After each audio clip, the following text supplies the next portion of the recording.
Sir काय सांगाल, तब्बल 15.5 तास तुमची चौकशी सुरू होती, नेमकं कशा पद्धतीने ही चौकशी झाली, काय काय प्रश्न विचारण्यात आले, काय काय माहिती आहे? प्रामुख्याने किरीट सोमय्या यांनी जी कंप्लेंट केली होती RGPGच्या ह्याच्यावरती, आणि तो प्लॉट आमचा नाही मुंबई महानगरपालिकेचा आहे, त्या अनुषंगाने ते सर्च करायला आले होते, सकाळी आले होते, आणि त्यांनी जी काही प्रश्न विचारली ते सर्व उत्तर आणि त्यांना जे डॉक्युमेंट होते पाहिजे तर ते सर्व आम्ही दिले.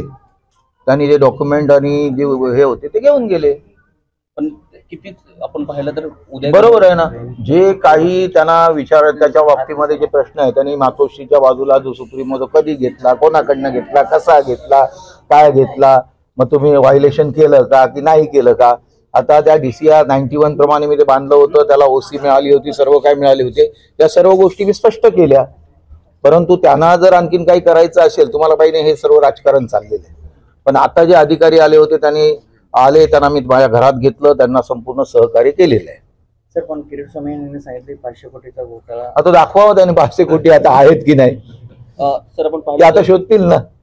सर, उद्या एक महत्वपूर्ण सुनावणी आहे अपात्रता संदर्भात, त्याआधी अशी चौकशी बसणं आणि एवढा आता हे तुम्हाला माहिती आहे, जे महाराष्ट्राचं राजकारण जे चाललेलं आहे कशा पद्धतीने, आणि त्यामध्ये माननीय उद्धव साहेबांच्या बरोबर असलेल्या लोकांना कशा पद्धतीने हॅरेसमेंट होते तर तुम्ही आता पाहिलेलं आहे.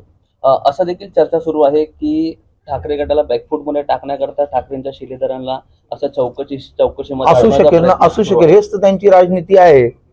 ही जी राजनीती, खराब राजनीती, खोटी राजनीती चाललेली आहे, त्याला आपल्याला कायद्याच्या दृष्टीने जर समोर जायला पाहिजे तर मी गेलो. तुम्हाला अडकवण्याचा प्रयत्न सुरू आहे का सध्या? नक्कीच 100%, त्याबद्दल वादच नाहीये. सर, आता ईडी कडून काय तुम्हाला पुढील चौकशीसाठी मला त्यांनी 17 तारखेला बोलवलेलं आहे. कार्यालयात असेल का पुन्हा? त्यांच्या इथं बोलवलेलं आहे आणि त्या पद्धतीने मी जाईन. ABP माझा, उघडा डोळे बघा नीट.